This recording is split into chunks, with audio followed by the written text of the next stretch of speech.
Oh man, is this a weird game, guys? Vangers. Russian. Awesome, weird Russians. I love you guys for your sense of creation and everything else. So, Vangers, let's dig in. Here's the prehistory, the human expansion. At the end of the 20th century, the unification of scientific and esoteric knowledge, which had long been separate and antagonistic, occurred. This was initiated by certain human spirits who achieved transcendental contact with powers resembling an infinite mind. The infinite mind had long been foretold and anticipated by some, denied to exist by others. The time was right, and the information gained from the contact, the theoretical principles of which were completely unknown, could be used successfully in real life. Yeah, it's going to get a lot weirder. The technology that had the most dramatic impact on human evolution was the permanent tunneling of space, the creation of so-called passages which enabled travel to alien worlds. Humanity's age-old dream of traveling to the stars, became a reality. Sorry, this is an old game. A cosmological model of the universe, with its planets, stars, and galaxies, became unnecessary. The passages opened ways into zones whose formation was completely unrelated to the scientific concept of metagalaxy. Building and activating a passage required enormous amounts of energy, and its destination point was impossible to predict. After activation, a passage became virtually autonomous, connecting two worlds. If that makes sense to you, the rest of this game you're gonna have no problem with. So, obviously, humanity gained knowledge to be able to link together different alien worlds by building these passages through time and space. Humankind rushed headlong into the new worlds, exploring and colonizing, unthinking and heedless of any consequences. While the finest minds assimilated knowledge from the new worlds, others bent on conquest rushed forth with vehicles of mass destruction. These explorers were uncaring of the philosophical aspects of contact with other civilizations. Secure in the knowledge of their superior intellect, humans expanded and conquered new worlds for for 100 years. The entire human culture was significantly distorted under the impact of the rapidly growing chain of worlds. Without even completing the reconnaissance and development of one world, the explorers would start building a new passage to the next.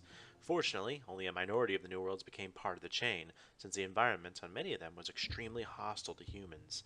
Inevitably, the explorers' disregard and conceit reaped their just rewards. First contact.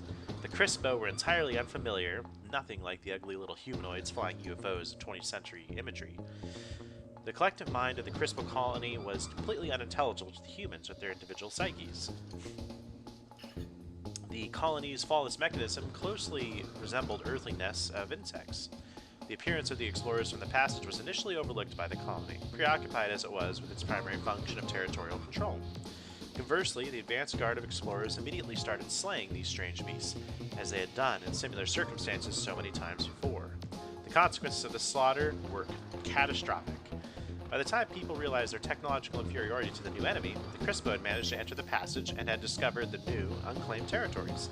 Initially, they ignored the human settlers, although they did exterminate anyone foolish enough to get in their way. Disunited and defenseless, the settlers managed to seal off major cities, leaving the rest of the world to the Cryspo. Events progressed rapidly, and the passage of Earth was destroyed, leaving millions of the Softie, as they were later known, owing to their physical helplessness, isolated with the Cryspo. Soon, the Cryspo sprang a new surprise. The human body served extremely well as biomass for their larvae. So this is the Clash period. The rapidly decreasing Softie population attempted a last counterstroke, inspired by the infinite mind, genetic intrusion. This successfully drove the Cryspo back, and as the epidemic threatened to harm the queen of their colony, the passage to the Cryspo homeworld Cry was blocked. The genetic intrusion unleashed during the clash between the Softie and the Cryspo resulted in a combined genetic structure. In the following generations, biomolecular chaos erased all the original Softie and Cryspo and formed the sinister Bouillon of Spawn. The majority of them had no chance of survival, but after a while, three basic varieties of the species, the Bios, began to form from the diversity of the mutant Lostie. They were all characterized by a similar metabolism and psychobiological uniformity. Here we go, guys. The Genesis. The Cryspo anatomy proved to be more advanced and better suited for the local habitat. The Softie complex nervous system proved superior in terms of versatility. The Lostie inherited these characteristics from their ancestors. The 4 basic worlds of the chain are now inhabited by the 3 bios, whose diversity traces back to the functional division of a Cryspo colony. So the Cryspo colony encountered by the pioneer Softie appeared to be a highly organized collective mind of insectoid organisms. However, all was not how it seemed. Only one division of the Cryspo manifested intelligence, and the Softie remained ignorant of their existence. It was the larvae, subterranean creatures, incapable of fast movement and relatively weak, who ran the colony. A complicated system of sense was used to control the other divisions of the colony. These worm-like bearers of mind were at the top of the colony hierarchy, with the queen at their head. The queen did not possess her own consciousness or identity. She merely integrated the mental primitives of the larvae. Human individualism was alien to her intrinsically collective mind. Territorial expansion of Cryspo was highly organized and began with the invasion of the Queen's satellites, the larvae, into the area to be occupied. The larvae controlled the Cryspo combat troops from deep underground by generating pheromones. The larvae consisted of a simple biological structure with a slow metabolism, which resulted in a lifespan lasting eons. All the creatures in the universe live according to their inherent nature. The Softie possessed a restlessness of mind and spirit that urged them to ceaselessly search for their reason. The raison d'etre. Reason to live, I guess. Cryspo were free from such high matters. Their leading strength lay in the integration of diverse beings by the Queen in a complicated but well-organized biological system. The Clash extracted these drives from both Cryspo and Softie. The few bios produced during the Bouillon of Spawn, capable of physical survival, inherited a combination of racial instincts, producing obscure urges which had lost any meaning. So this is where the Lostie come in.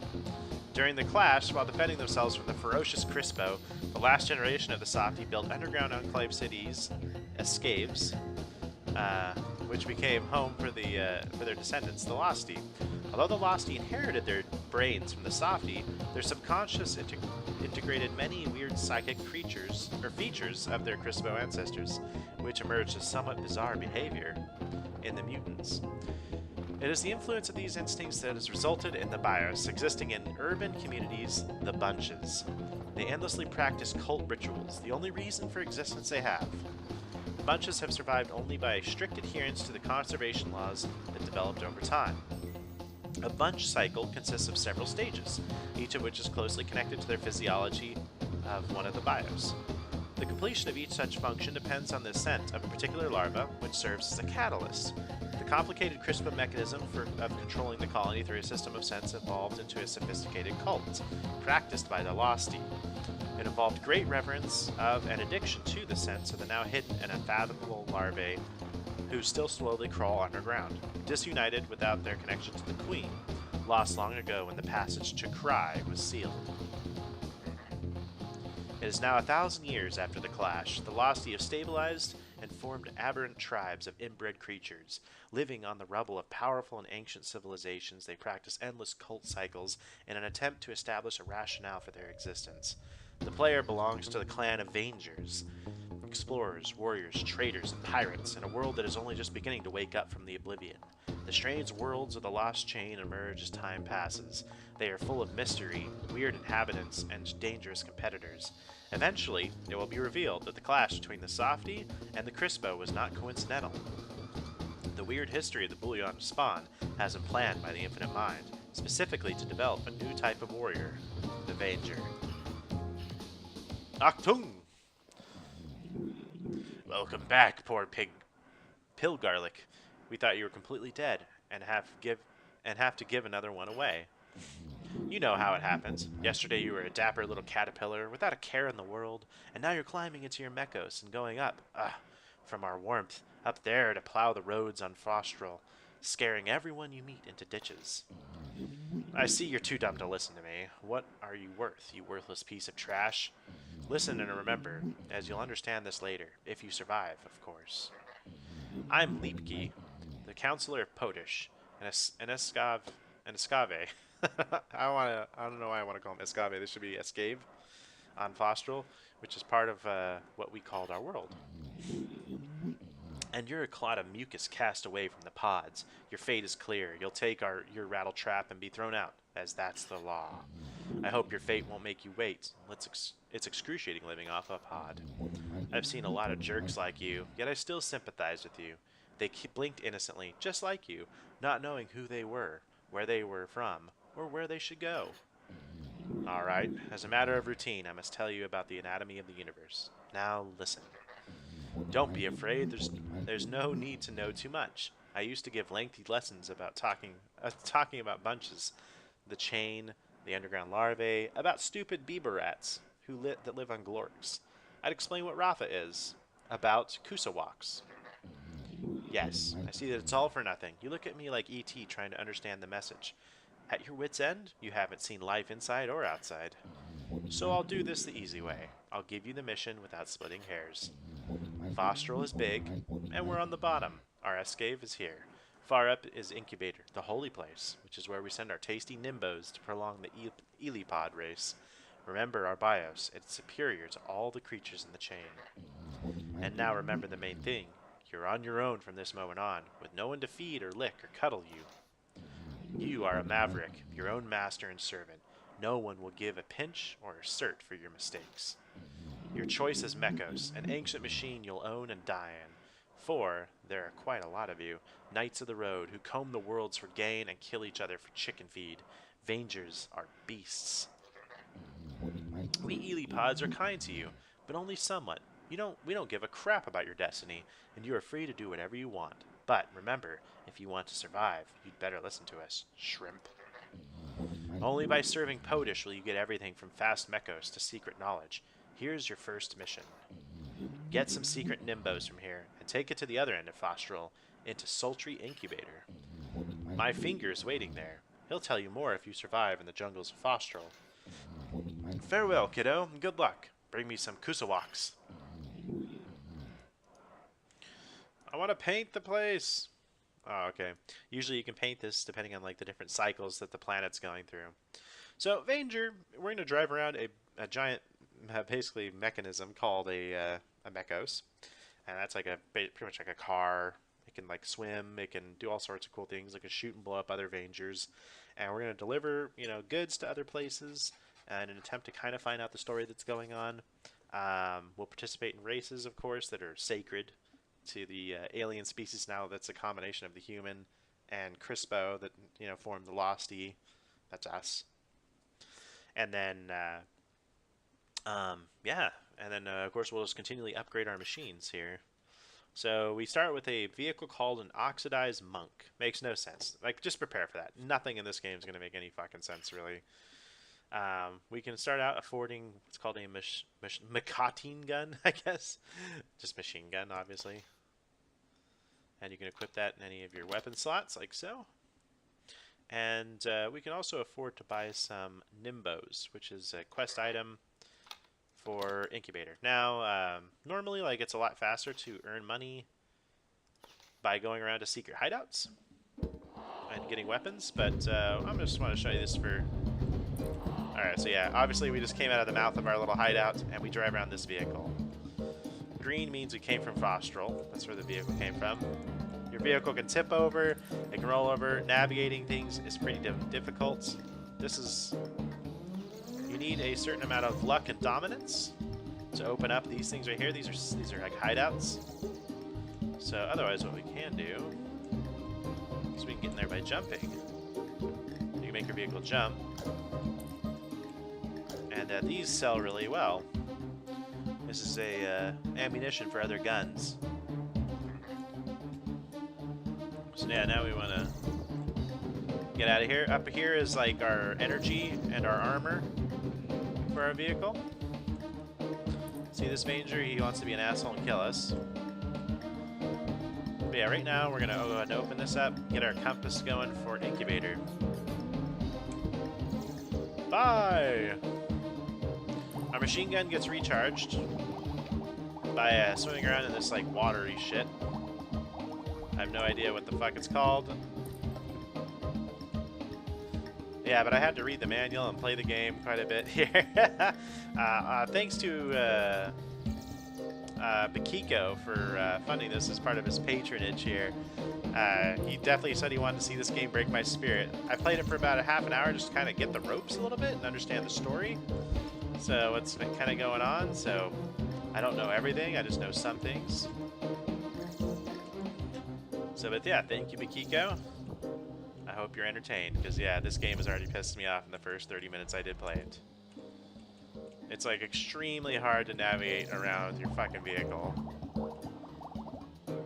You know, I'm still trying to get the use of it here. See, like, look at this crap. Alright, so here's one of the hideouts. Yeah, there we go. So we can enter it. If we go here, that'll take us over to here. And if you drive around, we'll see if we can pick up anything. Doesn't look like shit's here. Crap. So yeah, let's just get out of here then.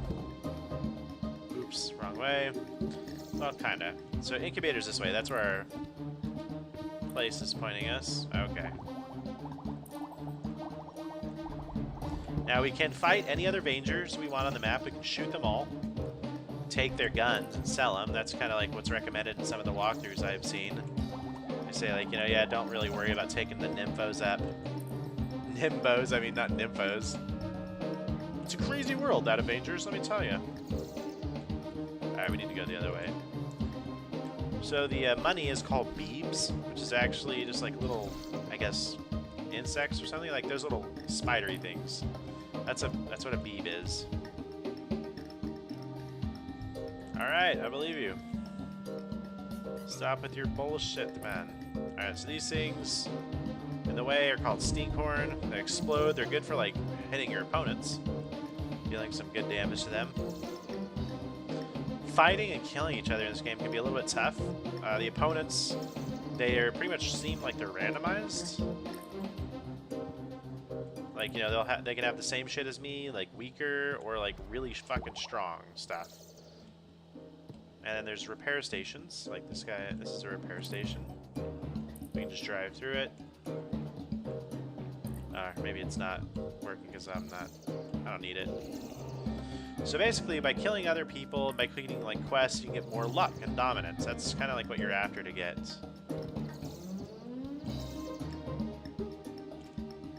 Come on. Alright, now I'm just like driving through the earth. Yeah, so you'll see my energy go down whenever I jump. Okay. See if we can make it here. There'll be other Vangers like trying to attack you. And sometimes they'll try to run away from you if your dominance is really high, because that means you're kicking ass. There we go, just flip myself forward.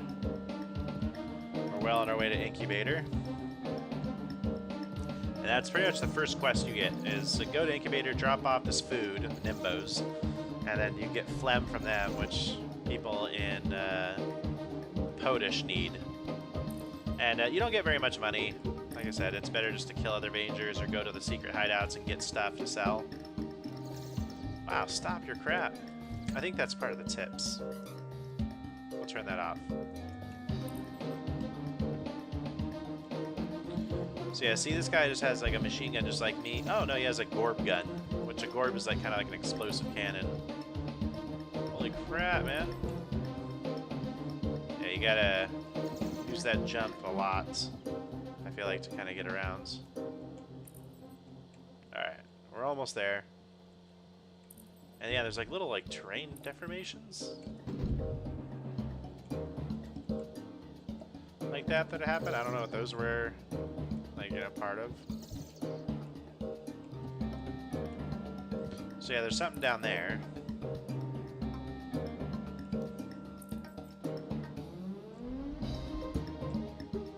Alright, let's get over here. There we go, I think that's the entrance. And then basically, once you get...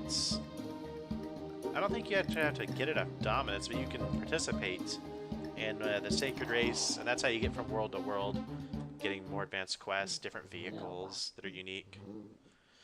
Ah! Another green Vanger. Get lost up there, you naughty rambler. Oh, okay. Okay. You're a victim of fate already. I'm glad you got here and didn't drown or encounter your friends. Let's meet. In case you keep your body and soul together for a while, I'm Finger. Lepke is my host. I'm in his pod. Well, you're too young to understand this, but remember one thing. I don't really exist. Finger is a function of the pod. All my thoughts are his thoughts, for example. If I'm scratching myself, he is scratching himself too. The host, Lipke, to you, knows everything about me, and even more, actually. I am him to some extent. Pods are the base of Elipod's life. We're so comfortable that I feel embarrassed for you that you're alone. Being outside is frightening. Every time I give you an Eleach, I beg him to leave the baby in Podish and not to be part my nursling down from the Elipod bunch. But alas. Alright, enough of that chit-chat. It's time for you to go up. Incubator is not your home. I hope you now understand Fossil's formation and will be easily able to make your way down to Podish. Your task is to get some soft phlegma into your mechos, as we need it in Podish. You can get phlegma in the shop to the left of me. We'll pay for the delivery. Now get to your strange world. And then he says, your choice of cargo was great, fucker. That's all, Fitter. Leave me alone. I'm busy. Now, sometimes there's items in here. Also, you can tell what cycle you're in for a certain world. Cycle is only important for telling if there's like going to be a race that you can do. And I think white does mean that there's a race on. I'm not sure exactly. Don't quote me on that. Yeah, you can just like paint the whole place up. So that's it for this episode, guys. I hope you've gotten a little bit of taste of what Vangers is like. Extremely weird setting, totally unique sci-fi, and the physics for it and the design of the vehicles is pretty cool. So yeah, hopefully we'll get into kicking some ass next time. See you then.